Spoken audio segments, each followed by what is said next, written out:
Welcome to Dungeon Discourse, the show where I just unmute and just hope that my guests say something weird as I unmute, because that's funny. Dog ball sack. Unlike me, who's like, I want everyone to shut up. I want a clean transition. Unlike Laura, who's super neurotic about that stuff. Welcome on in, guys. Retro, what's up, buddy? Oh, Hey, dude, Dungeon Retro. Discourse. We'll talk about D&D and nerd stuff. I'm excited. I am. I am, and I'm also not. I'm just gonna be. you. This is the beginning of the. I'm gonna be Belle. Just gonna do this the whole time with emotions. Yeah, you had. I mean, the thing is, like, that's why I was like, hang on, I gotta pace myself. So that's why we need Laura. I need there's structure. I need structure. If I'm going into it right away, we're gonna be derailed. Okay. How you guys doing? How's your week been, Laura? Happy birthday, guys! Thank you. Feels birthday man in chat for Laura. She's celebrating her day of birth. I think that should be like gold star, like high achievement for you as a DM, that you have made something happen in campaign that I want to play so badly. I'm literally like, someone's like, hey, we skip your whole birthday right now and fast forward to Sunday. I'd be like, done. Let's go. Fuck my birthday. I need to know what's gonna happen. For me, it was like, oh, I gotta watch Search for Grog today with Dutch. So like, not skipping that because that was fucking hype. It was lit, dude. Not gonna spoil anything in case someone else hasn't seen it. But, I'm not there yet. Definitely worth. There yet. I know. It was That's what I'm talking about. It was really good though. Yeah, it was fun. 100% worth. I'm not the part where they just got the vestige for Vexalia. I'm just past that. Ooh, you Feywild stuff. Her vestige is sick. Had a little convo with a tree. That was a good episode. But we're here to talk about the other D&D show. Yeah. A little thing you guys heard about, maybe. Oh, yeah. Sorry, derailed it real quick. No, that's all good. Yeah, so last episode, it's uploading to YouTube as we speak, by the way, guys. It's gonna be up within now and a couple of hours. It's gonna be ready. I've called it Pyraah's Secret because I feel like at the end of the episode that thing got revealed. So good title. There you go. Now that I see the name written down, like if I'd thought about it, I don't know. I might have started to. I wanted to drop hints, but I didn't want it to make it super obvious, I guess. Yeah. Critical Who? What? Yeah, exactly. What? D&D? What? Yeah, so in case anyone missed the episode, just wants to watch us panic in the reveal, there's the clip. There you go. And you can watch the whole episode on YouTube when it's done. Yeah, so quick little recap for those that 21 views on that clip. That's lit. The party had made it to Raskil's Blessing, a fortress made of dark stone in the Underdark, underneath the mines, the copper mines of Drekmir. They fought their way through a bunch of puzzles. That was a real fight. So mad at that. And gained entrance to this fortress. Had to fight on their way there, but then quickly managed to scavenge enough cultist outfits to hide or disguise themselves all as part of the cult. Which saved them a lot of trouble, not gonna lie. That saved you guys a lot of trouble getting into that fucking fortress. Blending in with the cult, striking some conversation with some of them. You guys found your way inside and just went on a fucking hunt to see where this tiefling called Pyraah would be, as he would be supposedly he dons the Red Dragonborn mask, the second in the Council of 10, which they need to kill, or at least try to stop the ritual that they're trying to fulfill. They explored pretty much the entire bottom floor. You've missed a couple of things here and there, but we'll go about that in a bit. Oh, I didn't want to miss anything. We tried so hard. Found some gear, found some treasure, found out about a guy named Uleth, who was supposedly also a council member of the Council of 10, who dons the green Dragonborn mask, if I remember correctly. I think so. Because that's the other one we found. Yeah. That's why we were confused as fuck. The party also learned that the Council of 10 answers to someone else through journals found in Pyraah's room. So they've discovered quite some stuff. They have no idea where this Uleth is and if he's in the castle still or somewhere else. But and it that is he safe likes to to torture say, people. yeah, he is He's a the fan. one in charge of doing all these necromantic rituals, bringing shit back from the dead and using them to either distract the top side so that they can make a lot of noise downstairs, or just, you know, casually raise a couple of skeletons here and there, a couple of zombie beholders here and there to, you know, guard their vicinity. You guys managed to, even within the castle itself, solve a couple of riddles here and there, and eventually... Which were also hints, and I'm mad. Well, and eventually found yourselves in Pyraah's office, or like his main like working area. And when Kiseran revealed herself, or got a little help revealing herself because the spell magic, the hat of disguise she wore didn't work, and revealed her Water Ganassi self. Question about that.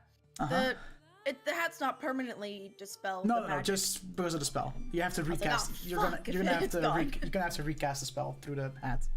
So no. You gotta pay another 400 gold for it. Yeah. Pyraah then also changed appearance into a tanned skin with slightly orange hue to it. Bright orange hair.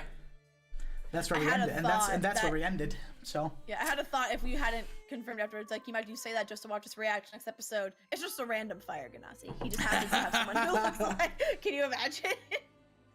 That would be fucking wild. Oh my god. The problem was they said he recognized you. Yeah, I knew that. Yeah. No, that was the issue. And you showed the sword, and from the backstory that you've given me, it never once said that you showed him the sword. So that's why I carefully picked my words and said, "I've heard tales of this sword." Because I know I wasn't sure if you had seen it before or not. Because you guys were in jail. We only saw each other in prison. Yeah, exactly. Be a weapon in prison. So I had to really make sure you that don't keep your weapons? No, really. I had to really like be careful and pick my words there because I needed to make sure that it was like as legit as it could be. So yeah, that's what happened. Initial opinions on the episode, you guys, you two. I'm curious. I'm freaked. It was a lot, dude. I got scared when there was 20 fucking people in that sleeping quarters. Oh man, yeah. I was like, we're gonna get fucked. I was like, huh. Yeah. This couldn't have been a lot worse. Yeah, man. We'll go about out of this. We'll go about the things that you guys have avoided in a bit, but yeah, that's whew. I think that was like my oh shit moment. And before the big reveal at the end, I thought the most the highlight of the episode for me would be the part with Octanis just being a raging, insensitive bitch to the people we were trying to save. And I got so mad because I was like, I thought again, she's this adoptive daughter figure to Kiseran now, and it's like doing a bad job at teaching, because we think she started to come a long way, because she started to show, a bit more compassion, a bit more empathy. We've helped her and bonded, and we did all that. We bent over backwards to help her. We almost died, and I hear we're like, these are innocent people, and she's like, well, they're probably gonna die anyway, so we don't need to save them. I'm like, that's not how it works. You fucking do you not have? But I'm like, I know you have feelings because we saw you. The people you have to have, for lack of a better word, human. She's not human. I know that, but humanoid. It is, yeah, the emotions of a person. And I'm like, just, it made me so mad. And I was like, when we get out, I'm gonna have a talk. I'm gonna go full mom, and we're gonna have a talk with her. But now I'm like, nope, that's gonna be completely wiped from Kiseran's mind now, because she's bigger things to worry about, and she might be a lot more upset when we're leaving to be worried about Octanis. All right, quick shout out to Gale for making that dab emote. Fucking Socoler dab, dude, lit. Anyways, but no, I was gonna say, I think what was even more surprising in that moment particularly was the fact that Octanis didn't want to fight. I think that was what struck Naurranc more. It's not the fact that she doesn't care. I didn't quite understand that either, to be honest with you. But the fact that she didn't attack, I was sitting there and I was like, wait. But that she didn't immediately attack. She was like, oh yeah, I don't... everyone decided to take down those two torturers, and she was just like, nah. She just didn't give a fuck, dude. Yeah. Oh yeah. I just yeah. I think that's what struck Naurranc as more. I agree with her in that. That struck me as weird, and I'm the DM. I was like, what? Well, I agree with her. I would have liked to maybe try a bit more of a tactical, rather than we see it and do the Naurranc immediate fire, talk to them, get them. They're torturing the guy. I know, but I'm not talking wait a long time, but see if we get them to maybe walk away from the guy. Like, I don't know, just like a slightly somewhat more tactical. My problem was that in the moment I saw that, way to kill. I couldn't think of a reason why we would be there. So I was like, well, kind of fucked us now. Gotta attack That's him. fair. And then like I just had to attack. I'm like, well, Naurranc's attacking. We now gotta overwhelm. They're outnumbered. We gotta overwhelm them quickly so they don't have time to make a fuss. Because then it was, well, okay, someone's attacking. We can't stop him. We now need to put them down before they can call for reinforcements and get this needs to be quick. And there's 6 of us. Like if we all just focus like 3 per person, we just hammer them. I'm sure we could do this. Yeah. So that was my logic. And before their mini bosses.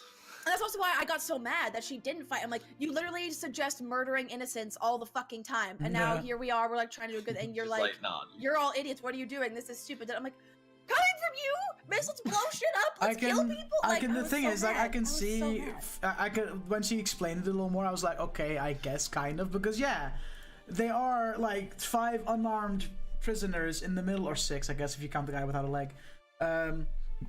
There's 6 guys and girls, whatever.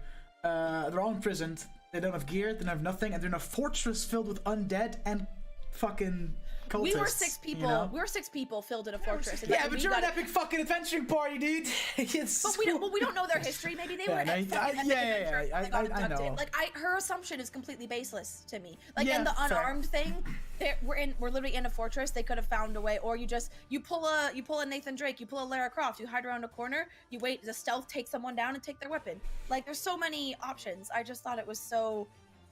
Like I get that was going to be the thing that was on Kiseran's mind the most, and I was going to be mad about that for a while, but now that's probably completely driven from her mind. And Socoler, I love my character too. Wait, do you see? I just got new artwork made for her for my birthday. So fucking that sick. Is badass. So it's great, badass. Yeah. Slightly jealous. I think my favorite moment has to have been the reveal. Like that was just fucking great. Like you couldn't see. I actually not like crying, but like a few tears escaped from sheer. The shock, thing as a writer, just conflicting emotions, like so many at once. As a writer, I'm my own worst critic. I'm fucking horrible. I retcon and rewrite shit. Like the sessions we have every week, those go through like the finished stage. Never mind, scratch that, and we'll do it again. Do it better. Like at least 2 or 3 times a week. I'm horrible when it comes to that shit. Was I rehearsing the reveal before the show? Yeah, the script said. In his mirror. The script said no.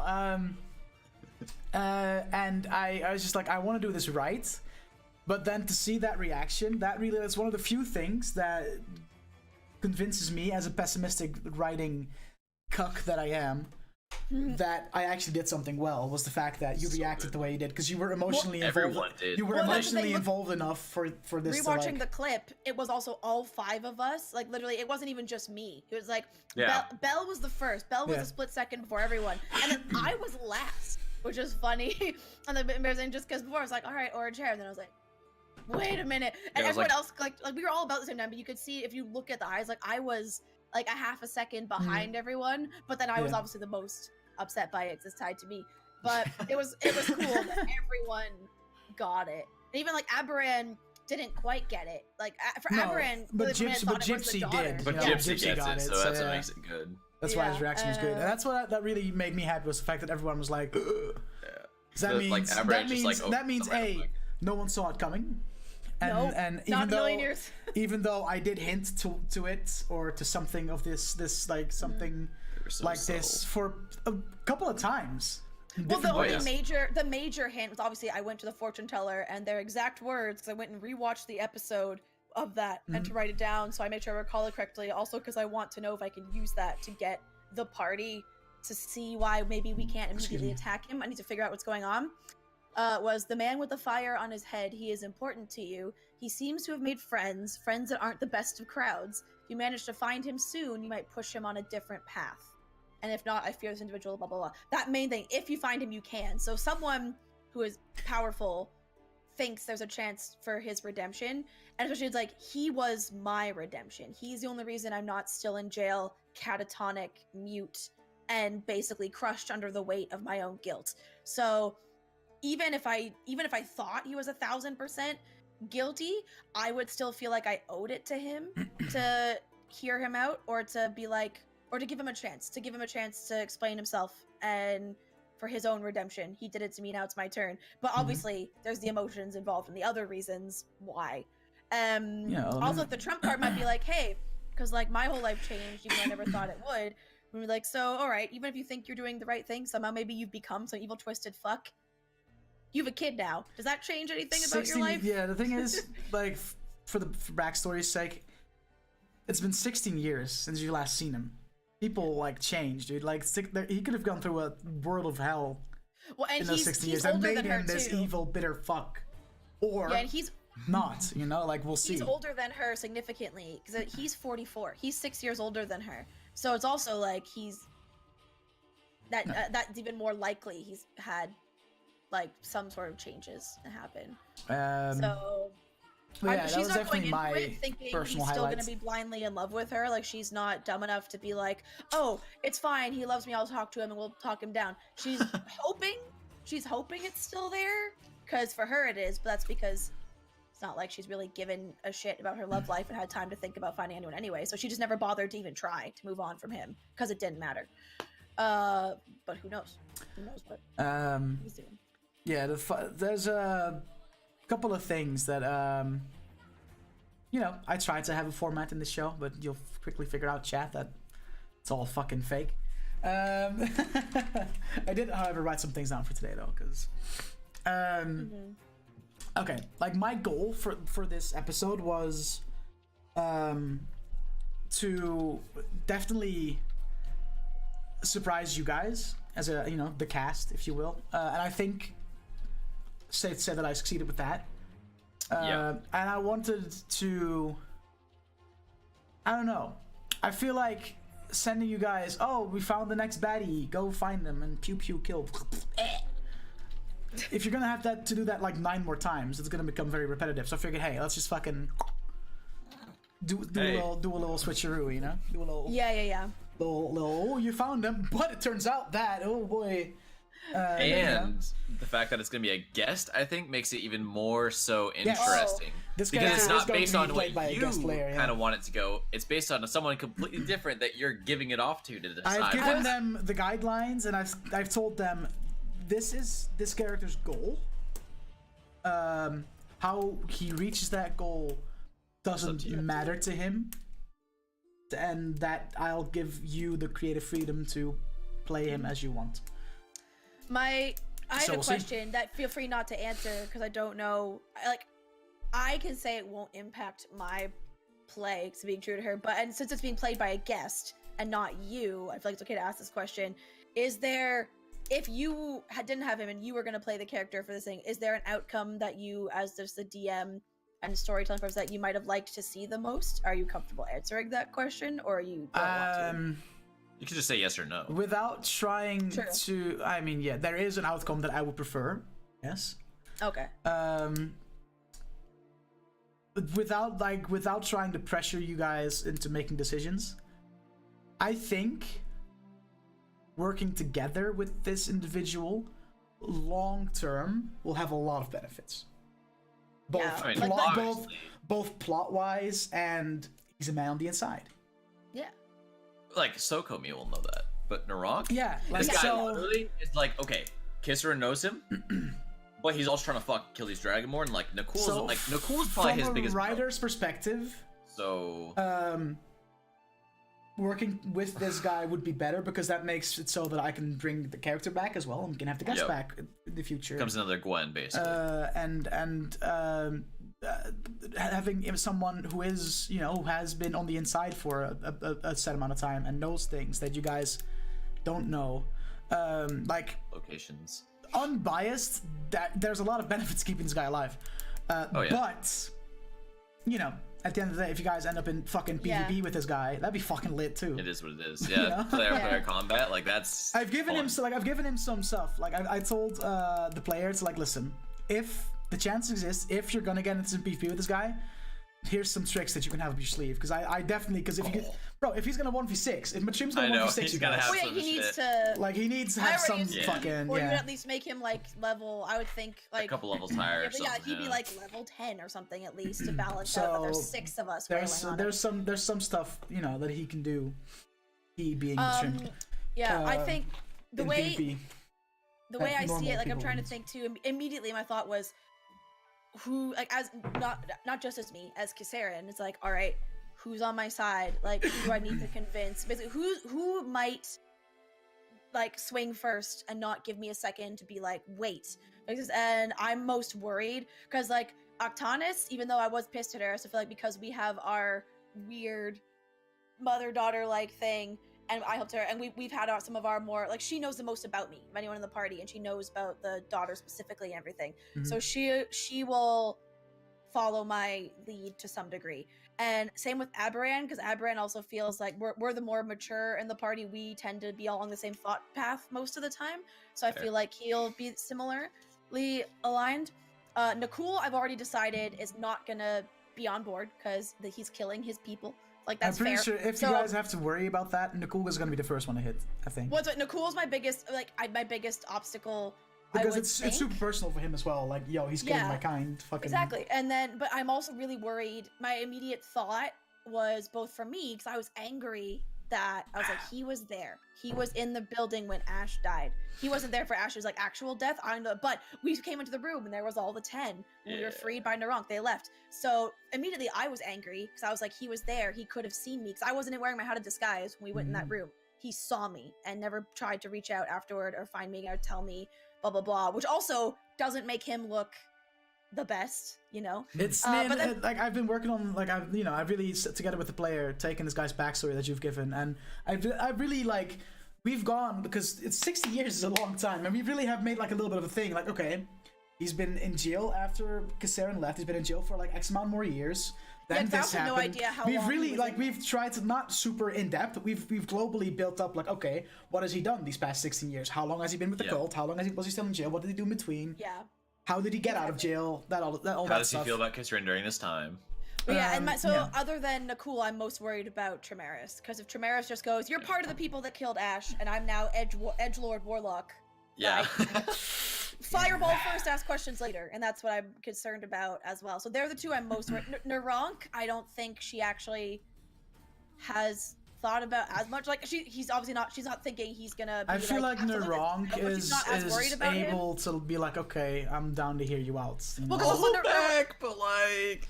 If Nakul acts, Naurranc's going to side with Nakul, 100%. Well, you know, yeah, but either way, it's like the reason she knows Naurranc, or like her and Elevantir's her feature on my character sheet. He's my criminal contact that comes from my criminal background. Same with, and Naurranc is in that same circle. So it's not like Naurranc is also a squeaky clean, lawful person. So I feel like she might think he might give her some leeway because of that, because of their affiliations to that kind of like organization. So Naurranc is the goodest of boys, all right?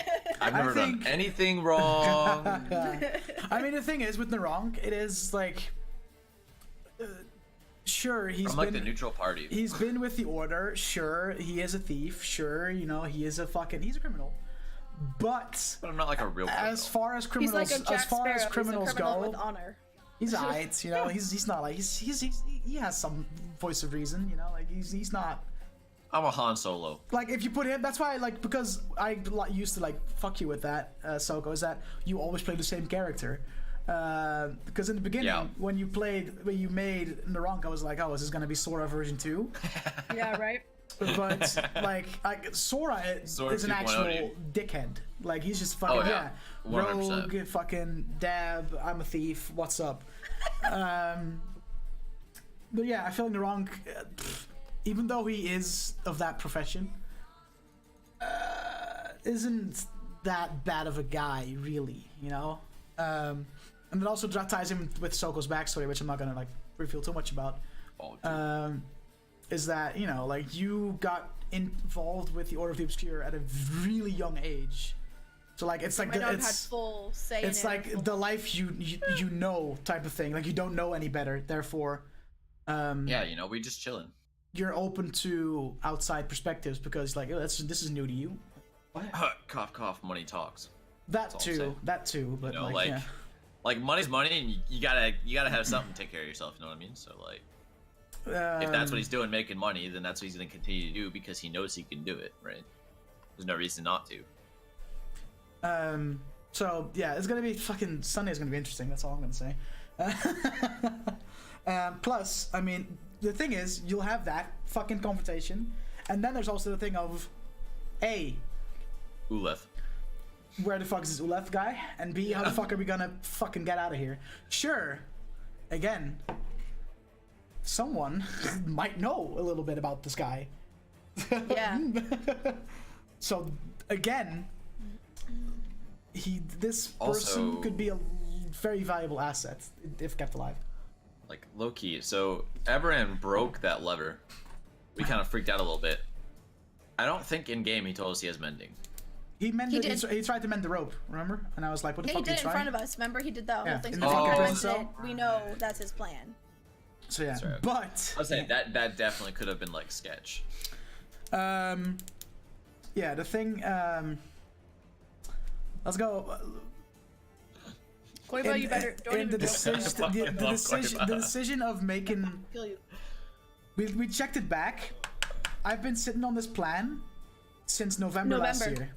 Yeah, because you mentioned what episode that the first hint was dropped, and I went back to look at the date, Yeah. and that was it. Yeah, that's actually nuts. The first time you got your news, like the first time you heard about this guy, was from Artemis Brass Band, back in the like after you turned in the chromosphere and Ash had his like new tattoo. That was when he said that he's been set free and now roams with the Hunters of Calvalar or whatever, something along those lines. I believe I told you. Yeah. And sure, the plans weren't as conclusive as they are now, but I had the idea of like, okay, this guy's been let out of jail, and he's doing his thing, and I want him to be a potential like baddie at some point, like and then a couple episodes later, the Council of Roskilde was born. And I was like, well, this is fucking perfect. And the fact that Racing was part of the Keldor Hunter, so it fits in, and then, oh god, dude. And then I started like making all these characters, like this Uleth and Racing and Ras, and I filled in all the like 10 counselors, one for each mask, and I was like, yeah, this guy is gonna be one of them, and I just clocked his name in there, and I was like, okay, boom. When the player's gonna encounter him, fuck knows, dude, we'll see. And then the whole Octanus arc kicked in, and you guys just kind of left the NPC gang to do their research on it. And that fucking fortune teller dude, I gotta say, one of the best, like, most genius moments of improv from my part. That was improv? The fortune teller being there was not, but like the shit she told you was God improv. damn Yeah. it. That's Wow. I honestly kinda sad improved it that on the I Naurranc improved it never on the went. spot, and then I was like, okay, I gotta make sure to go back and write one for each character just in case the question arises or some shit. Yeah. But so your thing was like part improv, part had the idea in the back of my head but hadn't really actively done anything with it. And then I retroactively went back and was like, okay, just in case Nicole or Naurranc or whoever goes back to this bitch So at some sad I point. never got to got my fortune told. I mean, I Well, told you you, can I go told back. you, I told you Well, on. the Cirque Arcana isn't going. Nah, I mean, I told everyone I mean- on Dungeon Discourse what their fortune would have been if they would have gone. Yeah. Oh, I missed So that one. yeah, so everyone now knows. I think yours was something. I can't remember exactly what I told you, but I can't remember what it was either. something about your roots, Backstory. your Yep. roots, if you will. Ha. Ah, get it? Yeah, you get it. She doesn't, but I do. I get it. No one else will get it, but I'll get it. The best kind. Because he's a wood elf, chat. He's a wood elf. No. Roots tree. Or not. Anyway. Or not, you guys don't know. So yeah, and then Laura's so I confused. fucking gave you that like spiel about like, ooh, be quick and you might be able to. Ooh. And it just all really fucking like worked. I don't know. I just felt like, even though we just had like a really like character driven plot thing, I was just like, it didn't really feel forced or something. I was just like, yeah, let's just see where this Yeah. goes. And then I started writing one night, and I was just like, okay, what do we fucking do? What do we fucking do? And then it was born. I sat down and I was just like, Oh, that's pretty cool. Yeah, sure. And then How early on did you make the decision? Like, so you decided I want him to come back and be a bad guy for some interesting, like, conflict. Did you decide around the same time, or was it a more recent decision of I want another person to play him as opposed to myself as the DM? Like, when did that decision get made? After the Iron Deck fight, I think. I was like, okay. Okay. And was it a you decision, or was it because I know we have a wait list of guests and like whoever? That was a me decision. That was a me decision. Okay. I was just like, okay, so I can play the villain, and that's cool and all, but how cool would it be if? Then I went down the registry of guests, and I was like, okay, who will fit this role, and who is, he's gonna have to play a character who is pretty heavily involved with a party member, right?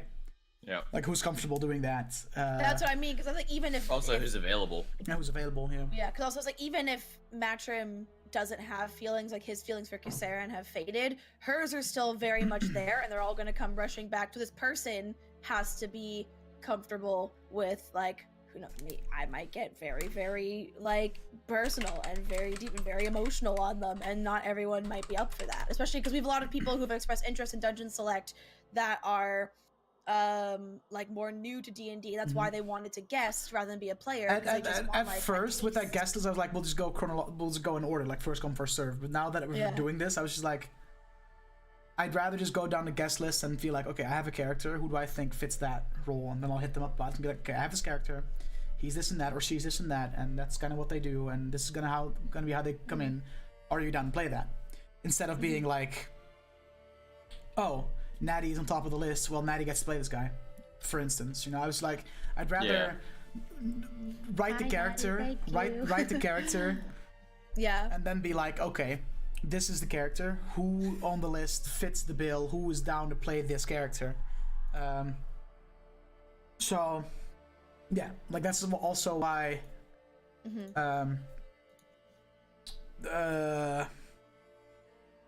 Something I can't say yet. Never mind. Almost slipped up. Hey, you can just let that go. Nah. Feel free. Almost slipped up there. Hold up. No, but yeah. I feel like what I try to achieve is I try to tell a story, and if I feel like a character needs to be portrayed in a certain way, and a guest comes on to play them, I want to make sure that the guest is able and down to commit to that role, because I wouldn't say it limits the freedom, because they still have it's D&D. You still can play the character however you like, but this is their goal, and this is what they will do to get to that goal. As long as you stay within it's a little more limiting than just playing a character and be like, oh. Yeah, particularly because this person as well. Like, I'm going to do my absolute best to lose some of my possessiveness over like how that I feel for the character, because like I wrote this backstory. I literally wrote a fucking novel for Kiseran, and I'm not even at his part yet. I wrote 54,000 words and she's still 16. Like, that's how committed I am to this character, guys. Like, it's a lot. And even his part, like, I had a clear vision when creating him, for and any I never DMs thought... for any DMs out there, if you ever manage to get LauraK483 in your campaign, prepare. Get ready to read a novel. But yeah, because she writes a backstory. Oh yeah. Well, not for Tana. More than the other a campaign, backstory. like I gave you a paragraph. Like basically, I never gave much thought to him after they got separated. Like, as far as she knows, he was still in prison until he got that. But now, once we got the first tip that he's trying to hunt he was out. I did kind of just, while errantly thinking about it, think about if I were still writing the story, what would have happened to him, and what would happen if they meet again. And now another person, I'm going to try really hard to let go of that and to not like get on their case and be like, no, that's wrong, or like in the moment get upset. And not in the moment I think I'll be too overwhelmed with what's going on to care, but afterward that's it's gonna take all my willpower not to message them and be like, he wouldn't have done that, or like that's the thing about like when I have someone play their characters or I play my NPCs, it's like, whatever, dude, I created them, I can do whatever the fuck I want. But the same fear I had with introducing Octana's her characters, the whole circus and Iron Deck and all those guys, was like, okay, I need to make sure that these are the people that that Belle has written and that Belle has described, and that they gotta be the same people, or pretty damn close to, the image that Belle has in her head of these characters, because it's her. These are her characters as opposed to mine. The only thing about this guy in particular, Matrim, in particular, is that he's been through a lot. He's got involved with some really fucked up people. Clearly. That changes someone. So I'm a little less scared with this guy than I am with the circus boys, if that makes sense, because things have happened in Matchum's life that changed him, and plus it's been 16 years since he's last seen you. You know, like if you're the same, that's impressive. That's like over a third of your life. You know, so people change. So I'm a little less nervous about introducing this guy properly this Sunday. But regardless, it's gonna be interesting. And definitely, it's gonna be interesting to see how the party... I'm torn between whether I should wear no makeup because I'm pretty sure I'm gonna cry, and then or whether I should wear like really elaborate makeup that isn't waterproof just for the drama of like black running down my face and like just to play it up. Who knows? Oh boy. Oh, shit. And then there is do you guys have any questions so far? I did have one more. Where'd it go? Oh, was there a way? Because you said he only revealed him. He rolled a natural 20 on his perception roll, and that's what made him do dispel magic. Like something. He felt Kiseran's presence or noticed it, even with the disguise. Was there a way? Like, did you want that? Were you hoping for that, or would you have preferred it not happen, just to have it, and then the reveal after we've decided what to do with him? And like, my initial idea was, you guys are gonna fight. And during the fight, you start waterbending. Oh, during and shit. the fight. You start waterbending and shit, and he's like, wait. What if I or his mask gets knocked off? During the fight, yeah.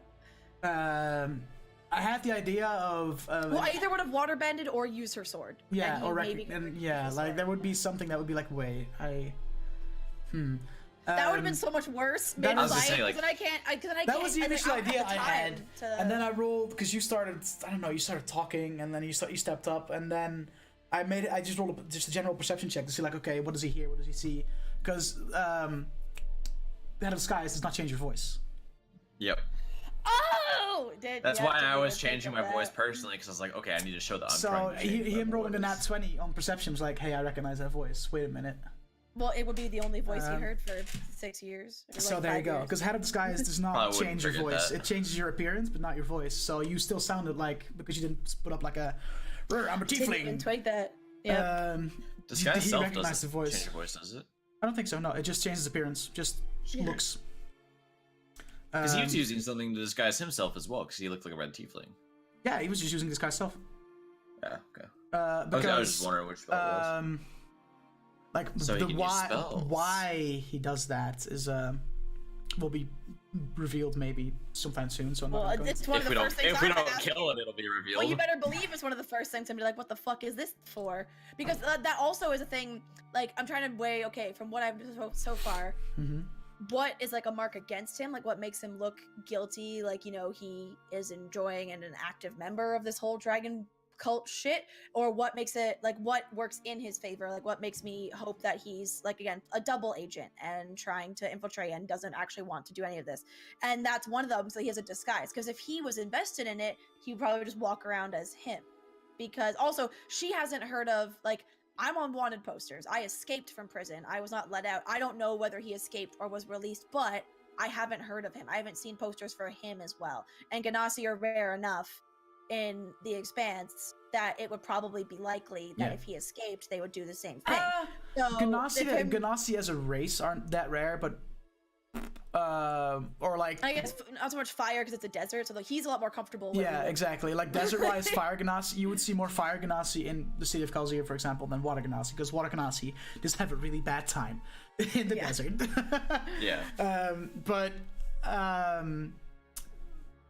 Jin and their kin, Ganassi, are pretty rare creatures to begin with.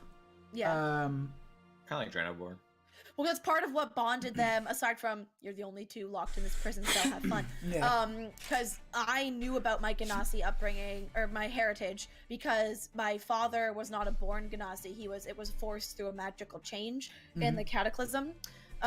So he then spent years researching basically what he had become and what happened, because he was shunned. He came from a small, basically, imagine coming from like a tiny, like rural town in like 100 or whatever years ago in like the say southern US, and then all of a sudden one day you morph and you come back one day and you look like someone from like Thailand or something. Everyone's like, what the fuck happened to you? Like, you're weird, go away, what happened? So he got shunned from his tiny village and then spent time traveling and learning about what he became before settling in Kalzir. So he taught Kiseran that, and so she grew up learning about how Ganassi are created, what we are, our abilities. He taught her, that's why she knows Primordial, because he learned the language and taught her. Matrim was made the more old-fashioned way, just a rather skeezy, rapey djinn came to Earth and had his way with a human woman, like very Greek mythology style, and left. And she didn't want this kid, she didn't know what it was, she was raped. So he was abandoned and left on the street. So in my head, when I made him, he was like an Aladdin-like character, and he was in prison just because he had to grow up a criminal because he had to steal to live. Like he was homeless for most of his life. So he also doesn't know anything about Ganassi. He didn't know Primordial. He doesn't know why he's different, and he never had met one. Just through luck, he never found another one. So when I was put in prison with him, that was part of his initial intrigue. He was like, she's kind of like me. She's different, but I can tell she's like me. So that's why he worked so hard to draw her out of her like PTSD-induced catatonic state that she fell into when she went to prison. And then over years, so then in return for him drawing her back out of herself, convincing her that she could be redeemed, that she had worth, that she wasn't the monster, that she could become more than the monster she had been. Her exchange was she taught him about Ganassi, and she taught him Primordial, because they had nothing to do but chat all day in prison. Nice. So I guarantee at some point I'm going to talk to him in Primordial where no one else can hear and say something, but who knows what. Joke's on you, I know Primordial. Well then, who knows. But, Tremendous cast comprehend languages. Exactly. There's so many ways you can understand, like, it's... I was going somewhere with this for what the Ganassi language, what prompted this conversation? I got so into their backstory. I asked before we continue, do you guys have any questions? And this is how it's and then I don't know how I got off on this. Because I asked me what have revealed himself. Oh well. Now I just in chat you got to learn more about their relationship. Exactly. But I have no idea where. There was a point to that backstory. I was going somewhere, and it tied to the question. It's gone now. Yo, what's up, Bappo? Yeah, about his Ganassi heritage. I don't know. Soko. Naurranc knows about this cult, you know, got sent by Levantir to keep an eye on the group, and then you saw them be imprisoned and followed, eventually broke them out. So you know, you're on the inside of this, like, ooh, what the fuck? Like, Eric's been alive longer than Ash, so you know. He has been, yeah. Congrats, by the way, you finally found your main. Hey! Yeah, thanks. She just cursed me to die in our next battle. Thanks, Touch. Also, he's gonna be the one that if we go PvP, Matt kills. He's gonna fall for some reason. Honestly, wouldn't surprise me. Really wouldn't. Because I deal a lot of damage, so like, it makes sense. Like, just give us a little insight in what the fuck does Naurranc think right now? I'm curious to see, like, what is his... Naurranc walks in, sees red tiefling, right? Uwu, bad guy. Okay. You know, he's pulling out his guns, ready to fight. And then he recognizes Kiseran, who Naurranc's like, you know, doesn't have like any like bad ill will with, but they're not like best friends. Like, I'd say like Nakul is probably Naurranc's best friend in the party. You know, he helped him steal a little liquor. You know, say a little chummy. Song gets slapped up.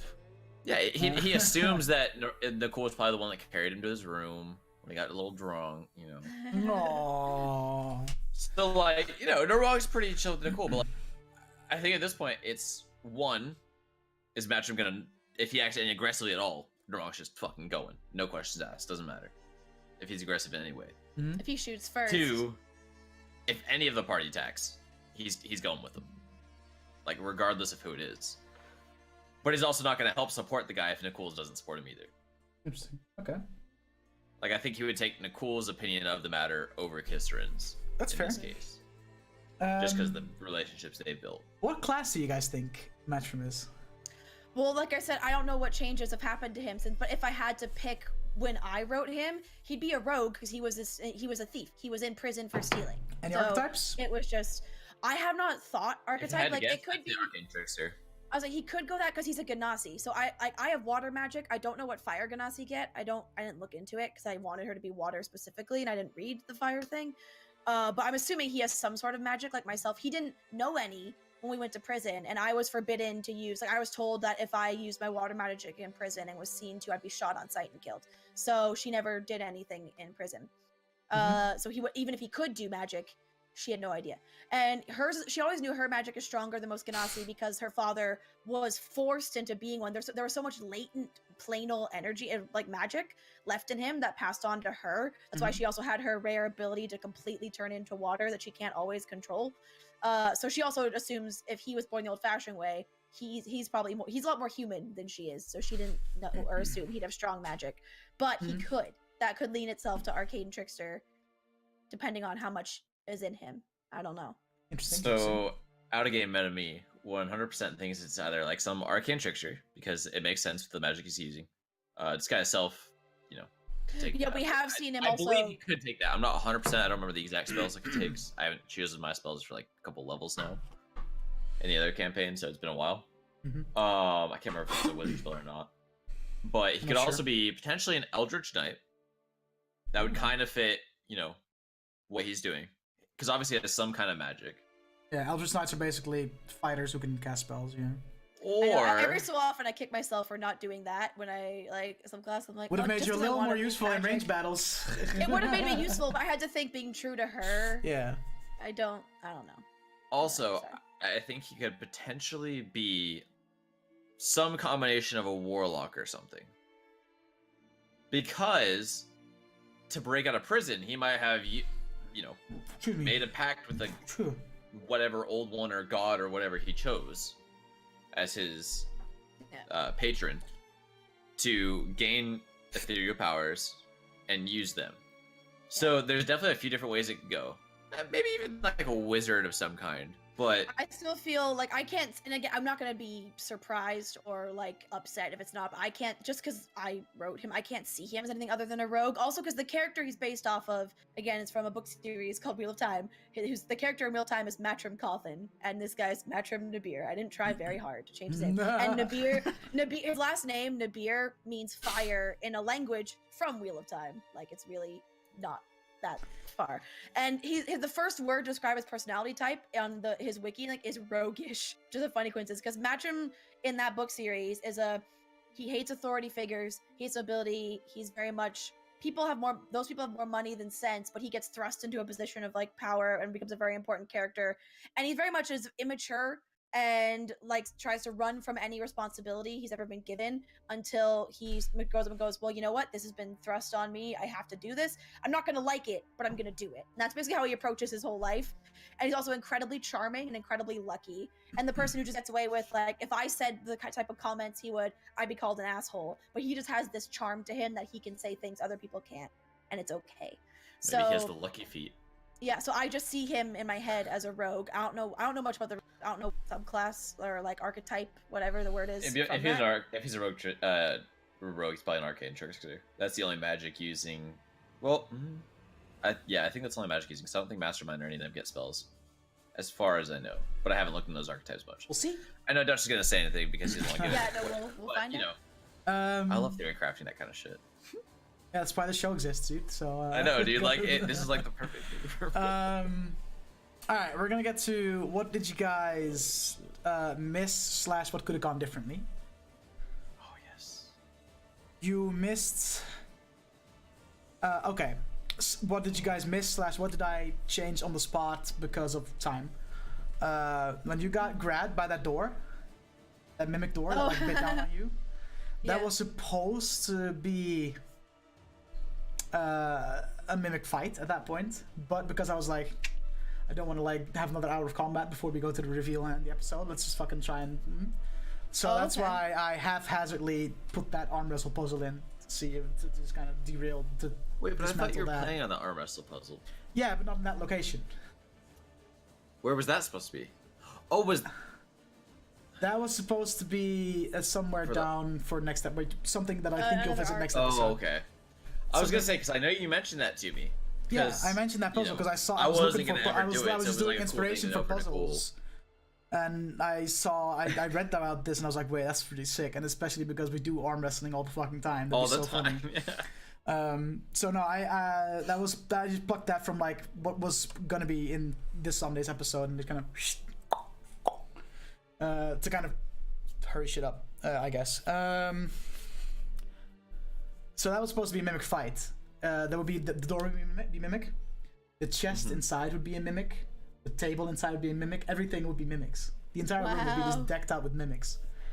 Yikes, dude. Shit. Yeah, that would have taken a fucking long time. Exactly. So I was like, so I was just like, okay, let's just quickly on the fly.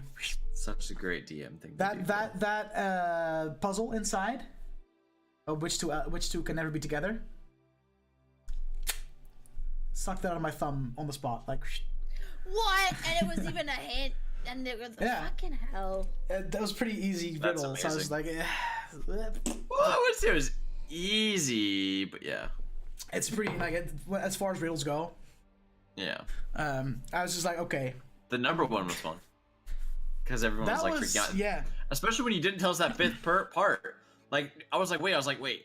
Out of 10 choices, there's no way we can narrow it down like that. Yeah, that was my bad. I forgot about that, and that was pretty essential. No, you're part. Okay, dude. Like, but it was a pretty complex riddle. Yeah. I didn't make that one myself, by the way. I fucking ripped that of some guy online. I was like, hey, that's fun. Did you use the same languages, or did you actually look at our languages that we I looked at your languages and languages that you guys know. I was gonna say, of. Dude, like, if we didn't know That the was languages, because the original had Goblin and Orcish in there, and I was like, no one knows Orcish or Goblin or whatever, so I'll just like actually don't have make that Elvish and Celestial, because that's the languages that people in our party know. And if we somehow fucked up that puzzle, even that, and like, because you have to do it on the first try, would it have been like we got in if you would have failed that puzzle? It would have triggered an alarm spell. Okay. In Matrim's like head, and he would then alert a bunch of cultists to come and collect you. Yep. But yeah, that would have triggered an alarm spell that he had set up. So we could have had potentially more enemies to fight at the time. Yeah. And he might have been less willing to reveal himself in front of this cultist to us. So maybe, dude. Maybe. Kind of dodged a bullet there.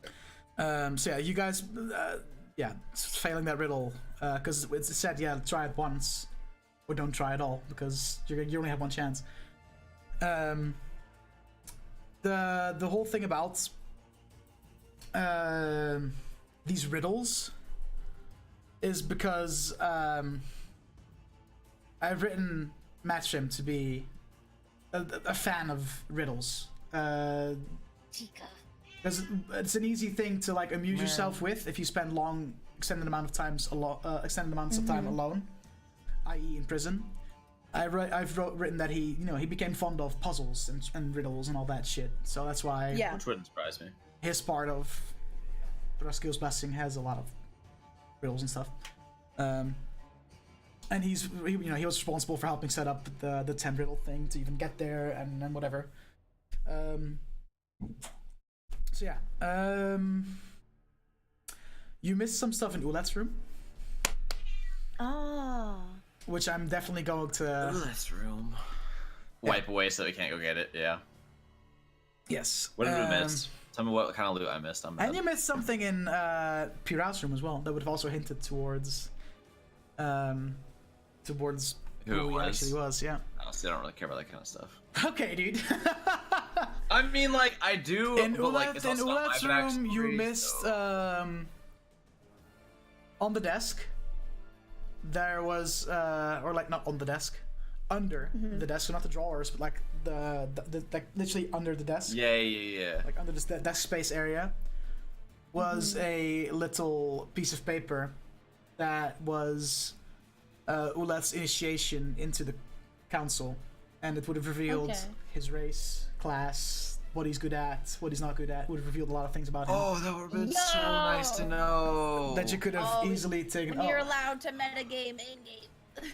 Yeah, exactly. That would have given away. Laura, your cam froze for me, by the way. I don't know. Oh yeah, I did my video. Hold on. Oh boy. That would have revealed a lot of information that could help you in a potential fight in the near future with Uleth. Is it better now? You're still yeah. Oh, wait. Ooh, you're moving. You're moving. There you go. Yay! So yeah, that would have revealed a lot about Uleth and what he is, who he is, what can he do, and some information on his latest project that he's been working on. Project being what monstrosities he raised from the dead today. Yeah, big oof. Which you will most likely encounter soon. Down the line somewhere, since you're kind of going what I assume is going to. Well, hey, he's here. Yeah. Kill two birds with one stone while we're here. Might as well. Yeah, my ideal scenario is we recruit Matt and then use him to kill Uleth and then leave. Yeah, ideal fair. world. That's very fair. Naurranc doesn't care as long as they're both dealt with. So yeah, whether that be on our side or in the ground. Yeah. In Pyraah's room, because everyone rolled real shit investigation. We did. It's. And I don't think I investigated that. So. No, I think I did. It was garbage. You and Nicole did, and you both rolled fucking garbo. Yeah. If anyone that's why I didn't search. Would have searched his bed properly, or would have plopped down on the bed, would have felt there's a little tiny chest under the mattress. And in the mattress would be his personal journal that he kept. Damn. Since the day he left prison, and would have revealed a lot about. That would have ruined reveal though, right? It would have left a lot of. But also no, because how much do you have time to read in that amount of time, right? If you're gonna schedule an hour, that's true. You barely be able to. We're gonna take an hour and fucking read his fucking journal. Okay, yeah, that would have revealed it, but you guys wouldn't have done that. I can read through it in 6 seconds. What do you mean? Okay, dude. It's an action, bro. Yeah, no. Would have revealed a lot about the things that he's done since being out of prison, how he got involved with this council and whatever the fuck. And it wouldn't have shown his name. But I basically would have told Matt's backstory without saying it was Matt, and I would have been really curious to see if Laura would still have. If I picked up, yeah, that would have been cool. I would have liked the challenge. Yeah, could have been interesting. So that's what you missed in his room. Then, you guys, hey, you could have got caught. That would have been something. You guys could have been fucking exposed.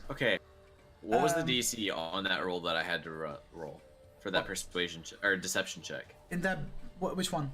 You rolled many. With the sleeping quarters. Not that high, because you were in disguise. You got let in. It wasn't too fucking. You just need to not. It's rather than almost need just to fucked try up the and wording succeed. I almost fucked up the wording on that. Yes, you did. Telling the boss man I wasn't with him. Because I was just told.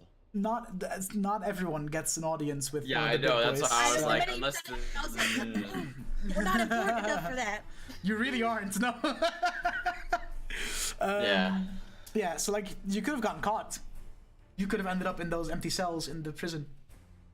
On the other hand, though, I did end up sending guards out to the wall if there's less inside. That was real smart. Yeah. Yeah, you could have gotten caught many times. If you wouldn't have disguised yourselves, and we're just well, let's fucking go in. You would have had to fight an army of 100 skeletons, which is cool. Yeah, I'm glad I thought about that. But Gypsy could kill I wouldn't throw a bunch of skeletons at your face without knowing that you guys have a trump card. Gypsy, as a cleric, has an ability, turn undead. Kills all the undead. Any undead under a specific challenge rating, just. Yep. And all those skeletons. No, it just happens. It just happens, yeah. All those skeletons within his range would have just blown up. And he could have just continually done that. Yeah, almost any really? worse. And then you would have just had to fight the cultists that are around there. But fighting those cultists would have been a lot worse. Any undead under challenge rating 0.5, I think. So real squishy. One half, yeah. And the skeletons, I think, are a fourth. well, a quarter. So So there's, I like, just get excited every time our party, or in any, and not just us, any D&D campaign. I just get excited when people solve things in ways that aren't violence, because that's the easy and most obvious. And like, don't get me wrong, you still want fights. Like, it's fun. You still play D&D to fight things, but it gets really repetitive if it's like new If you're doing it all the monster, time. fight it, win, find new thing, fight them, win, find new thing. Like, and I think it also showcases player creativity and a lot more of the definitely. fun, memorable moments, just as much as some really epic killing blow I in also combat, prepared because or a really clever use of a spell or a lie. Like, how many times, like in Critical which Role, is do you remember dope. like some of the stupid shit Scanlan pulls that isn't fighting? and things Yeah, like that, turns right? into a Triceratops in the middle of that house back in Whitestone. Like, okay. Yeah. Well, it's Like, on fire. Yeah. You can't prepare for that as a DM. You cannot. Yeah, exactly. So I was excited that we did avoid so much fighting. Yeah, you did. and, You definitely did. Another thing that I had prepared was there's a, when I described the fortress, I carefully said that there were corners that you could, you could go around the towers, and there was still stuff there. Because if you were to scope out the area a little more, you would have either been able to do some athletics checks to climb, losing some loose bricks, and climb up the wall, and try and sneak your way in from there, or there was a small grate, like a metal grate that would fit a person if you were able to like get it loose. Is there anyone that couldn't have fit in there though? Because like Nicole's a pretty big boy. Same as Tramaris. You would have fit.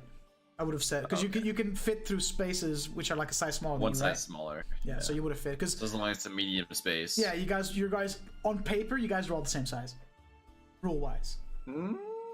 Yeah. I thought Tramaris is considered large. He's a half giant. Hang on. I thought Furbolgs were large, but I could be wrong. Furbolg. Speaking of Toronto, Hanzo feels so bad. Hold on. Me. It's okay. I mean- no, I know I said that, but No, Furbolgs are medium. Oh, okay. yeah, So because he on said, paper, you guys are the same size. yeah, he asked me about what I was doing for my birthday, and asked if I was excited, and I said, yeah, is it bad if I'm more excited for D&D this Sunday? He goes, I haven't watched the VOD, but I missed it yet. And I went, dude, in capital letters, and I was like, some major shit went down. And he's like, well, do you want to tell me? You seem excited. And I said, fair warning, this session will be very emotionally charged, and half the party may end up fighting each other, but hopefully not. High chance for PvP though. But he goes, oh my god, what happened? So we found that tiefling cult leader, one of the 10, turns out is Kiseran's ex-lover and baby daddy in disguise. And he dropped his disguise and revealed himself after recognizing me. I actually screamed and started crying. And I sent him the clip. And he's like, oh my god, that's awesome. Dutch is such a good DM. I'm so sorry for missing so much. So there you go. when an experienced DM says I'm a good DM, that really makes me feel good. Yeah, but like there would have been, like, on paper, everyone is the same size in the party, so you would have been able to fit through small spaces if you would have. Tramaris Yeah. was just the most uncomfortable Yeah. and probably. But it wouldn't have been impossible. Yeah, I suppose So lockdowns are medium too, weirdly enough. I'm pretty sure any player character is medium, except when you play. Just for sake of unless rules. you most like the basic ones, I guess. But yeah, so you guys would have been able to get into a grate, sneak down, and you would have ended up in the lower levels that you haven't found yet of the castle. Oh, cool. Because there was a way downstairs. And We just fucking missed it.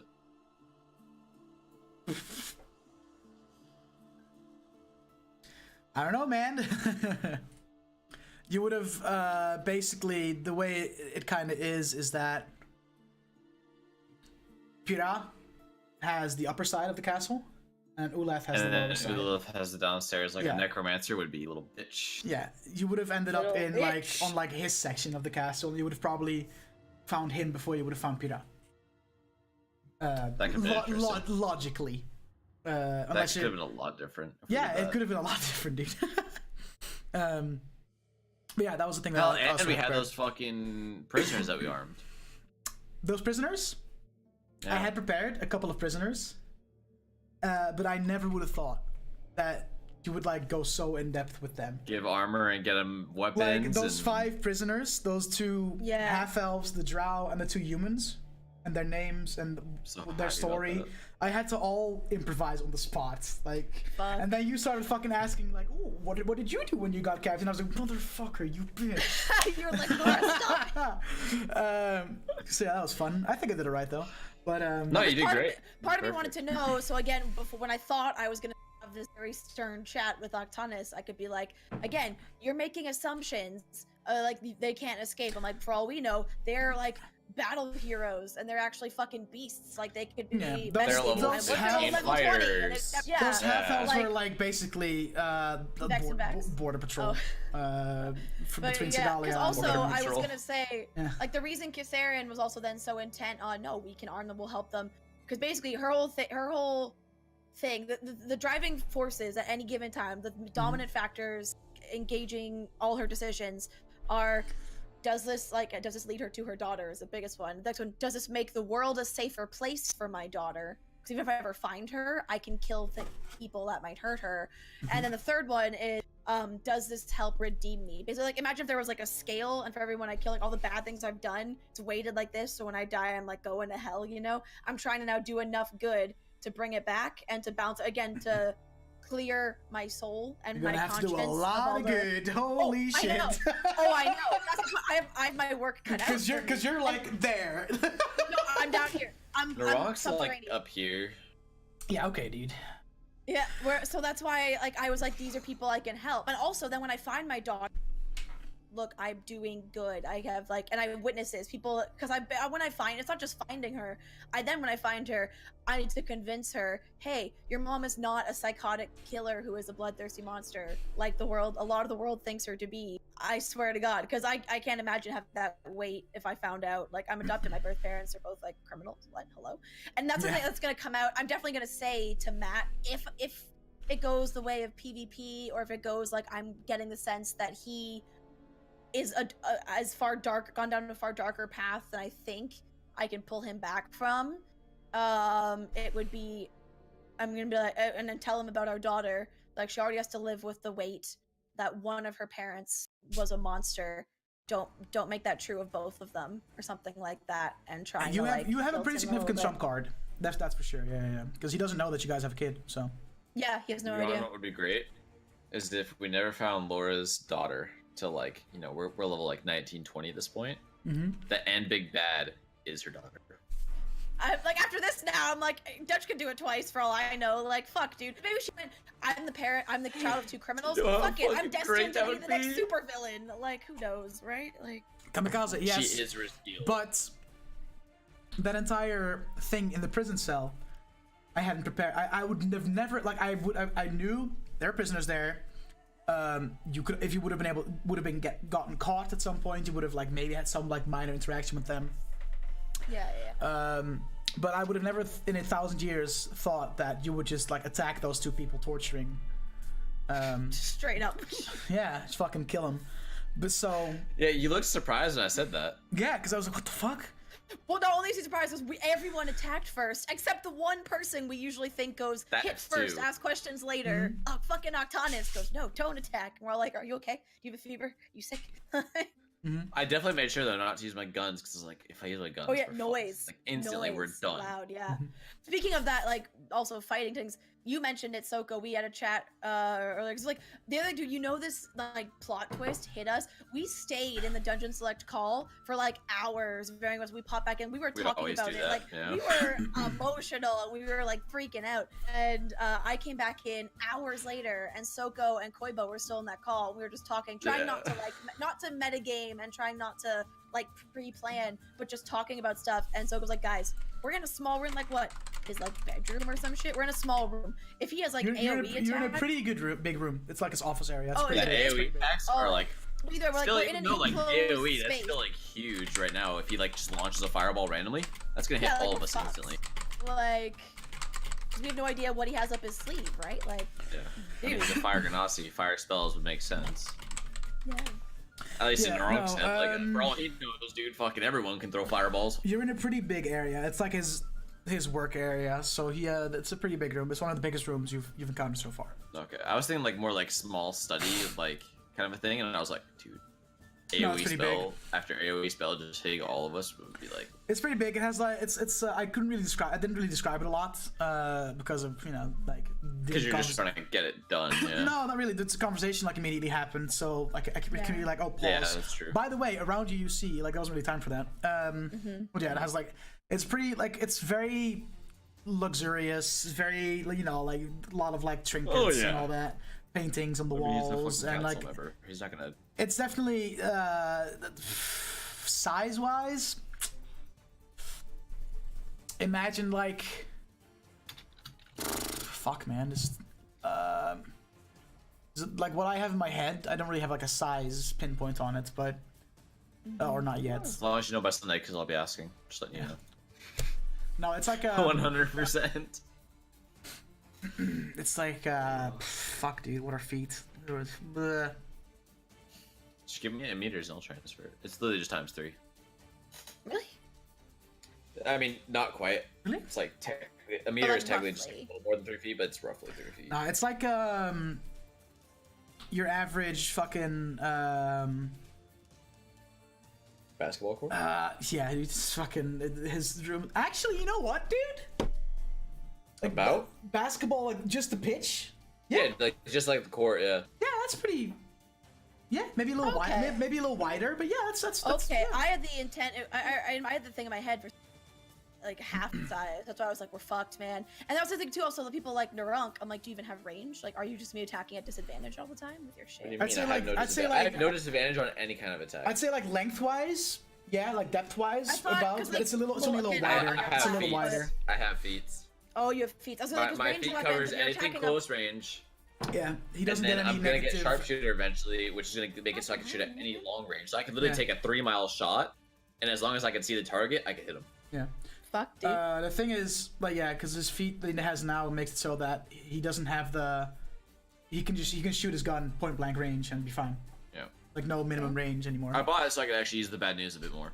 And yeah. So he can use bad news point blank now instead of the. What was it? How many feet did you have to be? It was like I had to really use it like farther than 30 feet or something like that. Or further than 50, I think. Something like that. But with that feat, he can just use it point blank, which is great. A lot of damage for that one. Yeah, dude, 24. There's some other stuff that I.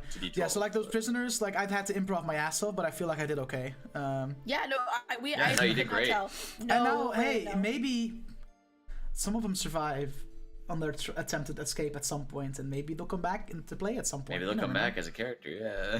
Or not necessarily as a character, just as an NPC that's like, hey. So how surprised were you when I gave up my armor to them? Like, my personal armor to make it 5. I was very surprised. Because I was like, homie, you went through an armory, there's armor there. Why are you giving up your own? So, like, I had the 4 because I took them because I was just going to sell them at first. Because, whatever, it's like 100, it's like, get 70 gold pieces for them a piece. That's easy cash. But then I was like, hold up. I kind of don't want my own chainmail. Because one, it just imposes disadvantage on stealth, which is kind of huge. So you're especially for me to be even like being stealthy, like it still hurts. For like my stealth rolls and shit. So I was kind of like, and then when Laura was like, hey, I'll just give you my leather armor, I was like, yeah, we can 100% make this work then. Because like, then I don't even have to worry about really getting a leather. Yeah, because you wear the mithril, right? Like studded leather and then... Well, and because leather is just 11 plus your dex, and your class has decent dex. Yeah, and I'll always be my dex as I go throughout, so... Yeah, because you wear the mithril armor, right, Laura? I wear the mithril Laura armor, does, yeah. Yeah. So she gets chainmail without disadvantage. Chainmail and no disadvantage on stealth checks, yeah. Pretty lit. Yeah. Which is sick. Not gonna lie, when I heard about that, I kind of wanted it real bad, but But like, I'm the one who gets up close and personal. I'm the one. Man. Yeah, but I'm the one. Also, a fun little thing since since Naurranc has the book on the artifacts of the Sun Ring that I'm creating, the 25 magical items / artifacts / armor / weapon / gear, whatever the fuck it is. Whatever people want it to be. I pretty much have like a. Hang on, I have the file here. I have fully created. And like given them ability, like the shit, like stats and effects and all that. I fully created 9 now, so I have 16 to go. Cool. 16 to go. You told me about quite a few though, more than 9, I told you about 7. 6. Oh, we only got heard about. I swear I told you about Fenthras, the bow. Yeah. Which Laura now gets the reference because she's watched the episode. Yeah, Shannon now gets it. You told me about I've told you gun about. from I told you about someone that I get the reference for, but I'm not sure anyone else told you does. about Hysteria, the great axe found in the abyss. I've told you about Brutality, which is a great club. I told you about Death Song, the rifle made by the first gunslinger in history, whose name has been long forgotten. But we also already know that name because we've, you know. You've heard about Sunlight, which is a staff. Yep, in a wandering forest somewhere. I told you about the Chromosphere. Yep. Which they know about, I don't. And Dawn Guard. That's right, the shield that is currently in possession of Paylor's like right-hand man. You made it sound like so many more than that. Yeah. I've since then created 2 more that I've like fleshed out. A longsword and a ring. And I have like an idea for what else. Like I'm gonna be creating a plate mail.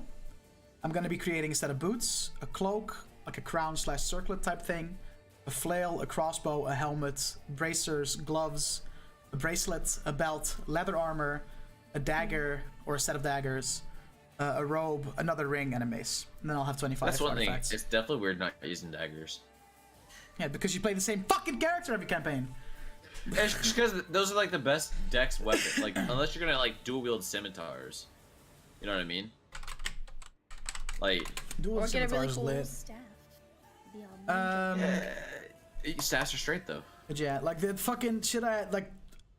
That prisoner thing. I really had to like, fuck. That had me a little when it happened. We couldn't even tell. It's good. It's good because I could.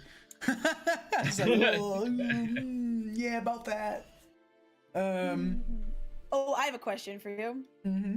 How bad would you feel if it had gone to full fight, and then he does his recognize halfway through, and say it's as I'm like slicing him with my sword, he sees the sword, recognizes, and I happen to like crit and roll damage, he recognizes as he's dying, and Kiseran killed him. You're like, by the way, Laura, guess who that was?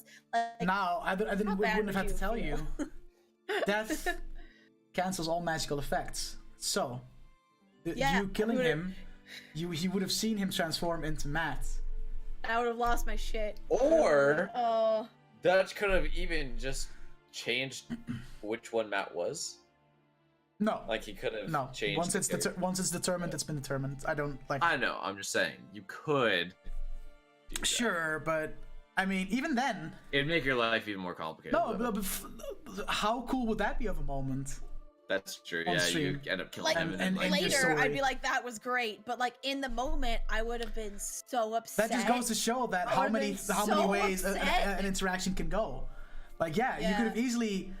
He could have easily not recognized your voice at first, or like whatever. Because I literally had a dream that later that night when I went to bed that's what happened, and he like his disguise drops as he like in her arms, and not only is it I'm now seeing this guy I love die. Oh shit, my father died the exact same way in my arms. And then she would have like, it would have been full on like the catatonia, like PTSD. The party would have had to drag her out of there. How bad would it have been if you were the one killed him with a sword that you swore not to use on anyone who didn't deserve it and who wasn't like pure evil. And you didn't so, necessarily. It basically would have like completely fucked me. Like I would have gone full like zombie. And you guys would have been dragging around a dead body while you tried to figure out how do we snap her out of this. But how good of a fucking story development would that have been though? That's all I'm saying. But like, it'd be good as a viewer. I think as players, it would. Like I was talking to James about it because he's my sounding board for a lot of my character stuff, and like I was saying, I think that'd be so cool. And I was talking about how a party. Imagine if that happened to me and they had to like revive. He's like, no, I'd hate that if I was in your party. That's such an unfair weight, and you're looking. I don't see it like that. That's what I said. I was like, I don't think everyone would. But then the more he talked about it, the more I started to agree with him. That's a lot like that would be such a burden to play with as the other members of the party. So I've played with a character that couldn't talk. The dice could have rolled that way, but they didn't. They rolled a natural 20 on his behalf to recognize the voice. So, but yeah, there's a lot of outcomes to that fucking. There's still a lot of potential outcomes to this. Yeah. Like that could still happen. We could still end up fighting, and he dies. Happens to like catch. Yeah, but then at least you'll know. The question is though, would you use your sword on him though? No, if it comes to fighting, I will be using my war. That's James's talent. He warps everything until you start agreeing with him. I know, right, Carly? It's fucking annoying. It's fucking annoying. That's his sister in chat, so he knows. But like, but no, Soko, it's a good point. If it comes to PvP, the sword's going away. Because even though she thinks he's gone down a dark path, the him she knew, and the fact that he was a huge part of her redemption, you don't know what he's been up to. You know, like you don't know. Well, no, what I know, he's but done. even at one point, he wasn't always like this, so she can't justify. Like, I'm talking, this is for the most heinous of criminals who've been evil since birth, and for vile monsters like a beholder. So and, like, people like Rayson would deserve the sword. Yeah, it's for people who relish. I've also been working on like their boss, like their like leader type thing. Then she would learn full that on there's not a even big question bad and use above the sword. council. Yeah, because you guys figured like, that out. Because in Pyraah's journals, you read about his master, and since he is in the Council of 10, that means the Council of 10 answers to someone. Yeah, if we have to kill. There's just one guy that leads the council of the 10. If we have to kill Matt, she's gonna then she's still gonna be thinking about her daughter, but it's gonna be almost as equal weight as find the head of this organization and murder him brutally because she's gonna blame him for dragging. The thing is like whether it's I feel like up to this point, I feel like up to this point, I've given you guys the impression that Rayson was the one in charge. Yeah, because that's what I was kind of feeling. He was like this big bad guy, but he's just one of the 10. I don't know if I saw him in charge per se, but I definitely saw him like close to the top. No, he's the same rank. He's the same rank as Matchroom. Like he's one of the 10. So he's level 15 as well. Ooh. But yeah, like there's definitely someone above them who puppeteers it all. Yeah. So if things go south with him, and even if he doesn't necessarily die, like say he just goes, no, like I'm this evil person now and I'm gonna keep helping this cult, and then like I don't know, like poofs and like teleports away. She's basically gonna decide whoever the head of this, it's now their fault because the Matt she knew wouldn't do that, and whether that's true or not, she's just for her sanity she will choose to believe that, and then it will become personal to kill. I mean, if he teleports, that means he's automatically at high level because I'm pretty sure that's a 6th level spell. Well, I'm just saying, if something happens where it's like it clearly goes south, he clearly outs himself as, no, I'm like a baddie who cannot be saved, and then finds a way to escape. Her focus will be, wait, who put him on this path? Who did this to him? Who made him this way? Who did this? Because he wasn't like this.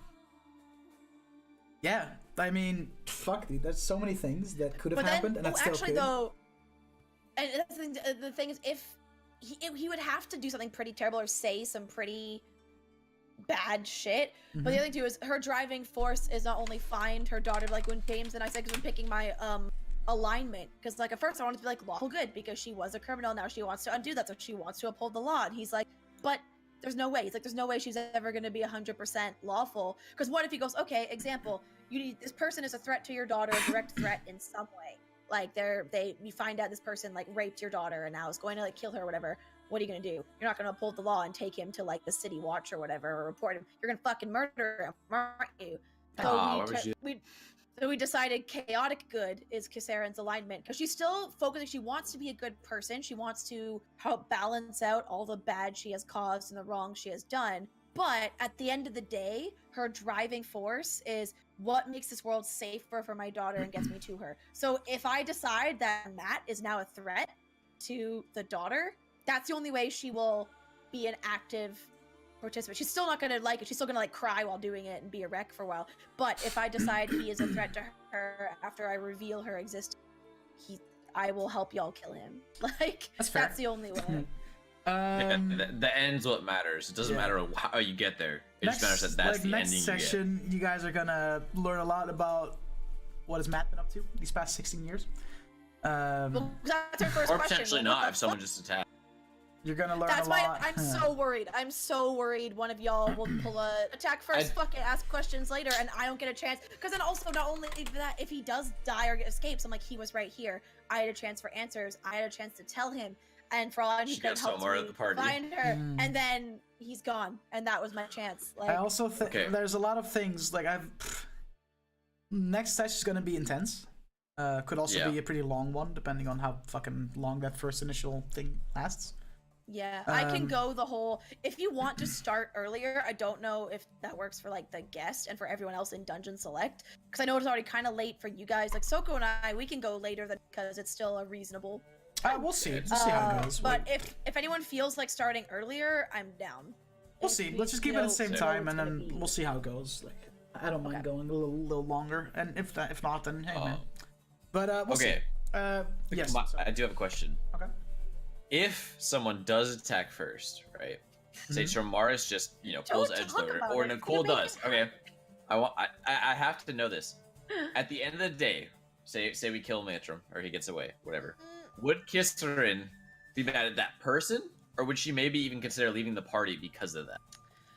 It would all depend in the manner it's done, how he reacts. So, like, there's so many variables. Like, at any point, if I get the vibe that he is truly like a big bad evil, like he is enjoying killing these dragonborns, that he truly believes whatever they're doing is like good. A lot of inside checks are gonna be made, boys. and also, like I said, or even if he's like, no, I'm trying to bring down, I'm trying to save the dragonborns, but then says something bad about their kid or something. Like, I don't know. He doesn't know. Who knows? And if I tell him, and he goes, "Fuck it." Or maybe the cult has told him. Dun dun dun. Well, also like that's the other maybe the cult has her prisoner. Well, because dun, dun, dun. That could be one way I could see him working for them. He goes, "No, I found out they're holding her. Like, I have to help them, or they hurt her, like something like that." Because then even I, in that case, can't guarantee. Well, that's a lie. I don't. Even I'm already like, ooh, would I help the cult if they had her daughter and Matt? Is this Like, the I don't know. Kiseran? Maybe. Basically, there are some scenarios. There are some scenarios where, without metagaming, Kiseran. There we go. Kiseran would probably turn against you guys and definitely be mad. Maybe even leave the party or require some hard convincing and apologies and like blah blah blah to stay. But like Laura doesn't want to, because I'm like, I don't want to leave this character behind. I don't want to. I want to stay in the party. I want to keep being part of Dungeon Select. Like, I don't want that to happen. But being true to her, there are things you guys could do. Yeah, she'll go on her. She'll go.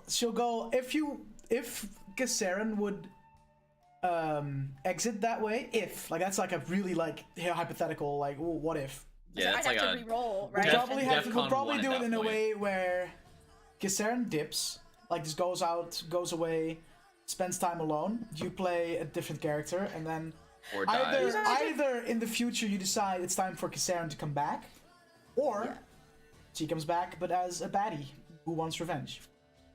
That would be. No, there's a lot of comes ways back that as could go. like a drug lord or something. No, Who knows? can you imagine? So they do something, or Matt does something that drives such a hard wedge for Kiseran. She's gone. She leaves. She's like, I can't look at y'all. Goes away for a while. I choose to come back. Then the next day, like the day after she leaves, you happen to find her daughter, and her daughter joins the party. And then you're all like, we need to find Kiseran again because we found her, and then she'll forgive us because look, we found the kid. And then you find her, and she is the bad guy. Then she's like, fuck y'all. Because she's already had her mental health is fragile. She's already like a psychotic break once in her life. And I feel like everyone's mental in D&D though. Well, but like she's literally like literally, but I can't over say how hard Matt had to draw her back to basically like the world. She was kind of like mentally dead inside. The way she was so crushed and overwhelmed and ashamed when she realized how far down this like murderous assassin path, all the innocent and not like bad people she had killed, that combined with what would your dad think of you right now, look what you've done to his legacy. It took him a literal, she didn't speak for, she basically was like the kid rocking in the corner, not speaking in her prison cell for like a year, and he had to get her, like she barely ate. The guards had to force feed her because they decided, you know what, we want her to stay alive because this is the best punishment she can have. She hates herself, she hates her, like, so I was force fed in prison to stay alive. Like, she was fucked, and Matt brought her back. So I feel like if something happens again that drives her that to breaking point, like, she could go insane, and that's what would make her a big bad, because she's gone. She's fucking batshit. And you'll have to fight the Tempest. Oh boy. Easy fight. I have a little bit of a tease / what to expect next session. Because I wanna mentally prepare you guys a little bit. How can you even say that? Is that if you end up, exploring the castle further, discovering the lair of this Uleth guy, Gonna be more riddles, so bring your think machine. I'm bad at those. Like in I'm game so and out of game. ready. I'm so ready. I'm gonna give you guys a little hint for one of the big riddles. Every dragon has a stereotype. Like a red dragon is stereotypically very, as opposed to a gold dragon who is stereotypically very. A little bit of homework, just as players, because you're gonna have to know a lot about dragons. You mean the dragons or Dragonborn you can't be of doing that this to me. character? Dragons. Dragon or Dragonborn? Dragons. Dragons, full on. Okay. Yeah, I was gonna say dragons have different personalities for every single one. Okay. There's potential for you to learn, for you, Kiseran, anyone else, but for you specifically, to learn answers to questions you've really want to know the answer to. Oh yeah. But for a price, if you end up finding it. And one of the prices he goes, join me, join the cult. Well, because I could see him being like, join me, join the cult, if he's been convinced that what he's doing is right. Or like I said, if they have their kid, if they have the daughter and they're like, you need to help us or we kill her. Like, bro, I'm not gonna be able to sleep now. And I have a little surprise prepared for everyone, which is gonna be very, very fun. Oh, great. can I quickly... A little throwback. Before we go, can I quickly address, because Belle's in chat, and we talked about it earlier, but she wasn't here. Again, Belle wrote the abstinence on violence saying because morally opposed, she didn't want them to be discovered, purely tactical. But I was saying, even tactically speaking, it was a dumb decision, and your logic isn't sound. There were 6 of us and 2 of them unarmed, and we got the drop on them. We could have killed them, and we did. They didn't even have a chance to react. They got no turns. It was so fast. And after we finally have started to get you to have some compassion and some empathy for people, we all put our lives on the fucking line. We were almost murdered by goddamn vampire to help you, and you're just the fact that that we saw in that moment, it was like none of that stuck for Octanus. Like the whole mom-daughter thing. Imagine kid, you try so hard to raise them well, and then you see your kids like being a fucking dick at the playground. Like, you feel pretty shit. when mom yells at us, Soko. So like, No, Belle, I agree with that's why Kiseran was yeah. mad at you and like full blocking it, because like, it's even tactically speaking, it wasn't sound. Also, you're like, these people are gonna die anyway if we save. You don't know. For all we know, they're level 20 war heroes that just were in the wrong place, the wrong time. Like, they could be fucking bosses for all we know. They could help us escape. And you're like, no, they're useless. They're vegetables in their prison cell. We should leave them there. Like, you are making so many assumptions that for no reason, and it was so out of character for you, because everyone attacked but you, and she's literally how about we blow this up? How about we fight them? I want to kill these guards because it's She was fine. just talking Your about literal that shit, words. and then... Your literal words in one episode when we were in the stagecoach and the guards were looking for me. They're like, well, why can't we just kill them? Because it's easier and because it's fun for your things. Like, and in that moment, you were like, no, it just made me mad. Even they're discovered as freed, it sounds an alarm. It's a great distraction. They go descend on the prisoners, we get out in the chaos, just like with the ogres. Like, either way, it was all a pretty solid choice. Looking back, like, I'm still very interested to see like how you guys are gonna get the fuck out of there. All I'm gonna say Like, is sure, that there's the elevator, but like, the elevator is here. Y'all are like there. Like, how are there? But that's the other reason I can, like, purely from a logic standpoint, Kiseran can get the tactically be like, he can help us get out, and I have pull with him, and we could solve this. Like, and we now have an inside, right? Like, all I'm gonna say is that Naurranc's definitely gonna have words with Octanus as soon as it's viable. Where we're not gonna be like, oh yeah, so we're now not she said invading, wouldn't believe. Yeah, of course we're not gonna believe they escaped by themselves, but we were still all in disguise. Octanus. But with us helping them, they have a chance. Yeah, they're not immediately gonna single us out when we look like everyone else. Like, yeah, I think you'll roll in that 20. If they look closer, sure. But no one's gonna immediately head up to the boss's room because there's 5 random cultists in there. Yeah, all of them really fucking rolled low on like trying to see if they could recognize that you guys looked off or something. It was wild.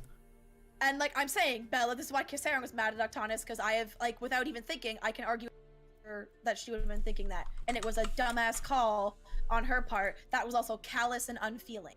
Like, and even you're like, her logic was flawed. She's approaching the situation with only logic, watching innocent people be tortured, and the fact that you want to use logic to approach that, and then even if you do use logic, it's fine. I can out-logic you. But the fact that she didn't even give a spare thought for these people made Kiseran really upset in the moment.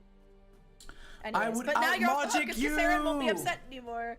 Because Kiseran now, that's secondary. Now she's more worried about, oh my god, my Naurranc's baby still daddy. upset. My though. baby daddy. So you're My not off the baby hook. daddy. My Yeah, baby daddy. Fun little things behind the scenes as well is that I now have enough information from Socoler to work on a cool little arc for Naurranc, so that's gonna be lit. Yeah, so that's gonna be hype. I have enough information on We're gonna be getting depending to my roots. on how Sunday goes, I can start working on the more Ooh, Kiseran actually, plots. yeah. I can start working on the daughter side of things right now. That's my other question for you. Do you see this, like, I know there's multiple outcomes, but for most of them, do you see us, like, is the guest only going to be here for one episode? You talk to them about, like, because Gwen ended up having to stay for another episode because of the index, the way it worked out, and Gwen became invested. Spoken with the guest, and they have said that they'll have time to be, if necessary, to be there for like 2 or 3 episodes in a row. Okay, Sweet. cool. So All yeah, right. so if tomorrow ends up not ending at the point where I think it should have ended, the guest can return the week after. We've already cleared that. Because, like, so. for all you know, we're going to talk for, like, 3 hours, and That's the way the dice rolls, man. It could happen. like, It could happen, yeah. It would make for some good fucking character development though. So I'm Alright. I'm there for it. Odds I shoot first, evens I don't on Sunday. Oh, there you go. duh, Soko, don't fuck with me like that. I will drive down to Georgia. I'll fuck with you. I will get you. What's that? I can't see that. I can't. Fuck. Okay, hold up. Yeah, what's up, clown? Shit, I'm trying to like line up my camera. It's not focusing, Hang so on, we if can't it's tell focusing, I might be able anybody. to see. Focus. That's a 3. Yeah. There you go. That's a Which 3. Naurranc's means shooting I already first. forgotten. The wrong All right, shooting well, first. Soko, Well, if you do it, Naurranc's shooting first. I'm driving down to Georgia, and I'm gonna. driving for it. home. I mean, listen.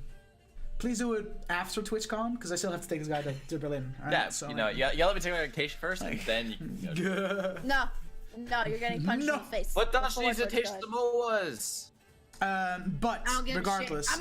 I'm gonna come to Georgia and all your Samoas. the guest is down. The guest is down to That- be there for multiple episodes. I'm also clear with the guest that, hey, would you be down for future like callbacks? Be like, hey, and they were down for that as well. So if you keep them alive, there's potential there. The fact that now that mom and dad are reunited, in a way, that gives me, okay, that chapter now closes, but now the chapter for finding the daughter opens. So I can start working on that. I'm also working on some more Octanis stuff, because, you know, Octanis your parents. Naurranc sent out that message. When is that going to come into play? Tromaris is trying to find his temple. Shit. I'm still, heavily working on Tromaris' his thing. Like, he's working on finding those, like, map pieces, but he's also suddenly pledged allegiance to some fucking warlock patron. So, we have And then Nicole shit got started too. Nicole, his his backstory is now in the works, and he has that pendant, which will tie in to his backstory somehow. Like, he has that little necklace. He gets visited by dragons sometimes.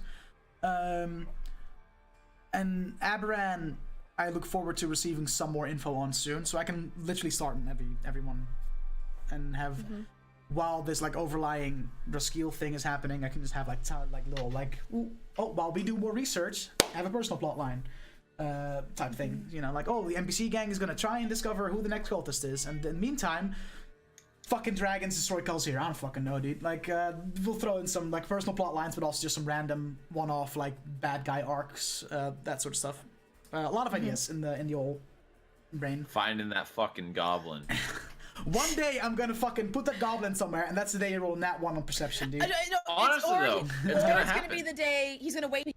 Stop asking, and then one day he's gonna randomly be like, "Oh, by the way, goblin comes and he looks Goblin kind of familiar."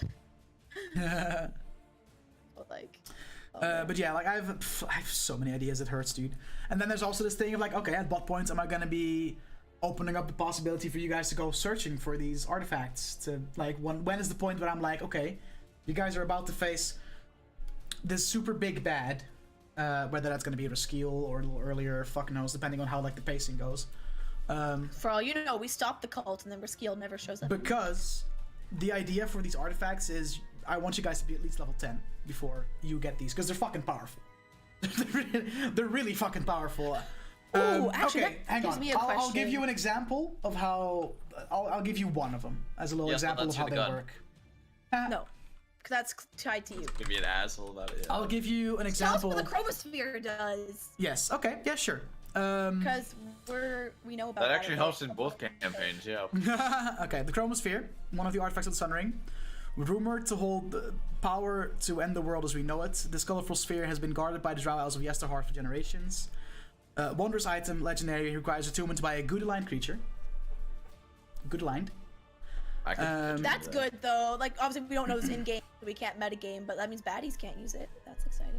Yeah, because if baddies try to use it, fucking horrible shit happens. Can be attuned to as any piece of gear. So whether you want it as a you get it as this sphere, and you attune to it just as any other piece of gear you attune to. But when this item is attuned to, it becomes the size of a small gem that you can then fit in like a ring or a necklace or whatever. Cool. In its dormant normal state, the state you find it in. While wearing the sphere, the wielder gains a +1 bonus to all saving throws and is immune to fire damage. Then there is immune to fire damage? immune to fire damage. Then there is an awakened state, which is unlocked by doing something, which I'm not going to disclose. The bonus to saves increase from a +1 to a +2. Becomes immune to frost damage as well as fire damage. Which And is the wielder huge. may use an action to cast Dimension Door twice per day. Then there's Fucking the dimension doors. then lit. there's the exalted state, which is Wait, unlocked. there's 3 states? Yes, Oh my which- god, this thing is so cool. which is unlocked. Bruh. Which is unlocked You become at some God. point. By doing something. The bonus to saves increases to +3. Immune to fire, frost, poison, and necrotic damage. What the fuck? Fuck! When the wielder's immune to when necrotic the is when the so wielder good. whispers the code word chromatus, the chromosphere shatters, and I'm not gonna disclose what happens, but it's fucking cool. It's gone forever. It's done. But it's fucking it ends cool. the world. It ends the world. And every artifact works like that. You start every, the 4th era. every artifact has 3 states where, as you do something or you do something important, or like every artifact is different. Like It will get triggered by something. yeah, has different like triggers to what they decide. The artifact in that way is kind of sentient, not like as in like I'm a talking sword type of way, but more of like the artifact decides when the wielder is ready to get the next Like a Harry stage. Potter wand. So you all find Kinda. them in their dormant normal states, and as you guys use it, do Before they stuff, go Super adventure. Saiyan. The items decide, okay, they are ready for the next one, for the next step, and that's how every artifact's gonna work. So 3 states. The first Fucking state is 5 good. levels away at least. Is good, pretty basic, but you know it is pretty dope.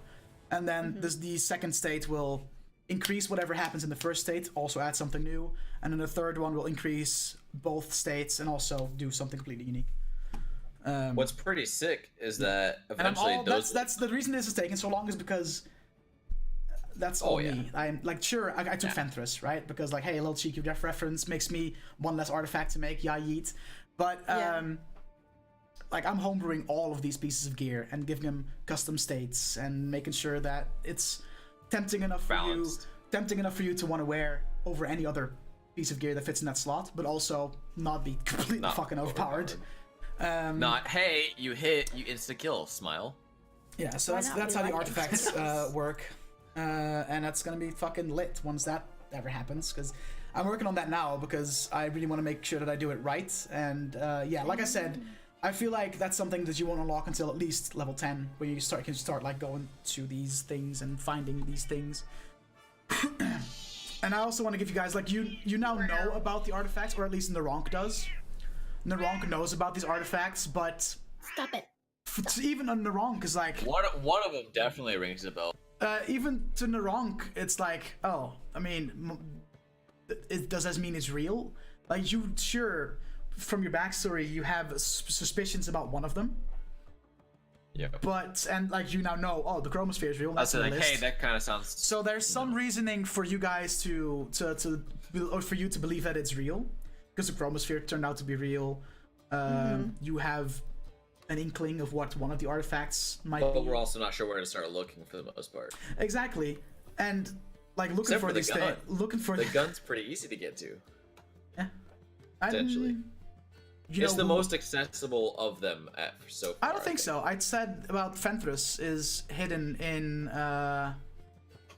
the catacomb where the previous that's wielder. where that. Never mind. That's the one I meant. Yeah, that's Fenthras, the bow, because Fenthras, the the one bow, under Calcium, the bow right? was used by fucking Judge Albin, her mom, in a fight against dragons. Oh, it's her mom. Yeah. Ooh. Yeah. Who? Sorry, I didn't know that before. Kalzir got attacked by a dragon, and Leonor, I believe I called her Elwyn. Eleanor. Leonor Elwyn That's what it was. Yeah. was like in charge of fighting or like defending the city, and she gave her life while taking down this dragon with her. So that's why There's a statue of her now. That's why they built that statue for her, and Yep. they buried her bow with her, but behind a fuckload of like puzzles and trials, because the way it is, like the way that she's had written in her will, and that her daughter Judge Alvin also knows, is that that bow, they're cool with giving that to someone else, but they have to prove that they're worth wielding it first by overcoming all these challenges and trials and all that shit. But yeah, as far as accessible, You don't want some random treasure Tomb Raider exactly. to just take it. So as far as accessibility, that one is the most accessible, and you know where it is because their catacombs are. I was saying we know where it is. But The catacombs are like under the fucking statue in Kalzir. Like that's where she's buried. Without dying. Yeah, exactly. Yeah. But yeah, there's also a lot of them, like the axe that I described, the Hysteria, who is now currently in the possession of a pit lord in the Abyss. Fucking the Abyss. You know, Yeah. This is, like some of them are really hard to get to. Yep. So, but that's gonna be fucking great. And that's I'm really why excited. Naurranc hasn't told anyone about him, because he knows they'd want to go try and get him. Smile. Especially Ectonis. She hears about that great axe, she's done. I She's hear going great for axe it. that does a bit damage. Let's go. What is the Abyss? Yeah, no, I'm just putting. If anyone as far as suggests, oh, let's look for these artifacts, I'm fucking slamming the handbrake down and be like, no, you're not ready. No. Yeah. Not prepared. Pulling the DM. Railroading for once. Not allowed. Like it's yeah, sure. You guys are level 5. Let's go to the Abyss, guys. Seems good. Let's go to the 9 hells. While you're at it, let's go to fucking Pandemonium, dude. Why not? Yeah, dude, easy. Pandemonium's pussy shit. Like, let's go to Limbo. Let's pay a visit there. Why not, dude? Limbo's Jeez. not so bad as not. Pandemonium. I mean, yeah, Pandemonium's like one of Let's the worst. not and say we did. Let's not and say we did. Plus, that gives me like a nice little a chance to let you guys know in game when you guys are ready. That's our off time. Smile. Let's go on vacation. Where are we going? To the Abyss. We're gonna get a great axe from this demon boy. Great. Yeah, let's go to the catacombs and die to all these puzzles and traps to get a bow. But yeah, I'm definitely designing them in a way where there's at least 1 or 2 that can be used by each player, so that everyone has a little bit of a choice. And there's also a lot of them can be Kiseran could use that, but Naurranc could also use that. Oh, or fucking Ectonis could also use that. So where you guys have to suss it out a little bit among each other. It's okay, who's gonna use this? Who's gonna do that? Yeah. But that's very exciting, and I'm excited to fucking work more on that. And oh my god, D&D is fun, guys. Have I told you D&D is fun? D&D's fun. It's lit. Yeah, and I'm just every week I'm like, okay, we did last week. How am I gonna one up that? Because fuck, man, I love D&D and I love Dungeon Select, and the fact that I can write all of this, it's just fucking Jesus Christ, it's so much fun. And to see that not only my players but also people watching the stream enjoy it, that's just how am I gonna make it better and better each week? Not just for me, but for them, right? For you guys and for them. That's my goal. My goal every week is okay, how do I make this episode just a teeny little bit better than the last one? And I hope I'm doing an okay job of that so far. Doing an amazing job. And with that I'm already said, super hyped for Sunday. I am also really excited for Sunday. I'm out of pinpoints to talk about for this Dungeon Discourse, unless you guys have I any have more to questions. go very soon, so Well, there you go. that's- Timing. So unless there's any That's more good. pressing questions, I think this has been it. I don't Where think is so. the messy bed? I asked What? all my questions. Let's see. I'm not going to stream anything else today, guys. This has just been it for today. Cause I am going to fucking play some Apex Legends off stream and fucking feed myself bad food and just have an off night. I'll be live tomorrow with fucking, I think, more Mass Effect. Nice. And maybe some Apex at some point, and Pass Salt tomorrow evening as well. So that's lit. Ooh, for you guys. D&D tomorrow. I don't know, because my aim for, we'll talk in the D&D group in a bit. I was gonna say, like, I don't know what's going on. I could do tomorrow. I thought it was tomorrow, and I'd planned that, and now my friend who was gonna be here, I was like, by the way, if you come at this time, you have to watch our D&D sesh. She's like, that'd be so fun, I've always wanted to, and well, like, okay, well, because I worded it, so. I said next week. You know? We thought that meant this week. For some reason, we just... Yeah, but so I was... And then Soka was like, so D&D this Friday, right? Like, and I was like, wait, no, wait, what? Wait.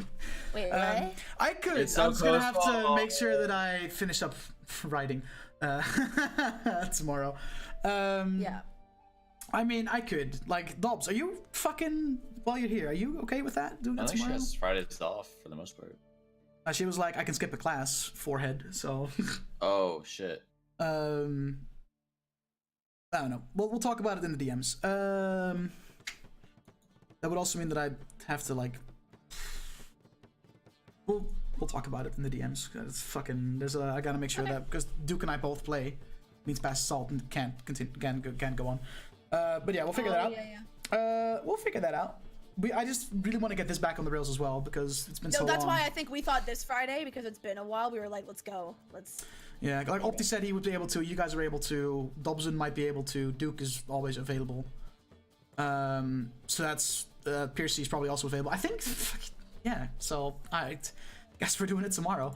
Yeah, but we'll talk about it. Oh, cool. Tomorrow, I don't know, I just got like 15 assignments. Hey, how about you do those Saturday and Sunday and just tomorrow afternoon, just be like, hey. Tonight? No, we'll talk about it. Who's live right now? Who's live right now? Gypsy's live. Gypsy's still live, yeah. She's playing Minecraft though. Oh, ew, fuck that. That's rude. Swede and Copa are both live. Is he actually playing Minecraft? What a lad! Why, Gypsy? Probably because he's just bored. Probably doesn't have anyone else to play with, dude. Memeing with my best friend, Heart. That's too wholesome, Gypsy. Alright, dude. Chill out. Yeah. Swede is doing Apex, Copa's doing Dead by Daylight. Let's say hi to Copa, guys. Fuck it. Cool. Yeet. Let's playing some DBD. Alright, we're gonna host up man like Copacabana. Thanks for hanging out, guys. This Dungeon Select will be up in a couple of hours on YouTube. And Dungeon Discourse will be up tomorrow evening. So keep an eye out for that if you want to watch anything back or you want to catch up for next Sunday. You can do that. Oh man, Belle, you missed a bunch of it, man. You missed some good shit. Thanks for hanging out, guys. So Kamikaze, always a pleasure to have you here, dude. It's always a pleasure having you in chat. You're so invested in Dungeon Select. It warms my heart. It really does. Like you and you, Natty, and fucking Sassy are so involved and like so invested. It's fucking great. It's great. Yeah. Let's see. So I'm just gonna host up Copa. If you wanna hop on over there and say hi, you can. Feel free. He's a cool dude. I have to pack to go to rehearsal now. I learned that I'm like rehearsal. The same age as Copa. I would have put Copa older than me, but he's not, and I'm like, ugh. Yeah, no, I'm older. Wait, than he's Copa. only 23. Yeah. Yeah. I know, right? I was like, wait, no way. Guys, it's the beard. Bro, you're lying to me. This is a joke. No, I'm serious. He's 23, and today because he posted about his birthday a couple of months ago, and I was like, wait. Yeah. And today I'm fucking 27. I'm old. Yeah, one more time, guys. Happy birthday to Laura. Thank you for being here on your birthday. Appreciate you. No worries. Yeah, so let's fucking hit up Copa, and I'll see you guys tomorrow for Mass Effect and Apex Legends and Pass Salt, maybe. And then on Sunday for the emotional resolution. Dungeon Select! Oh boy. See you guys next week.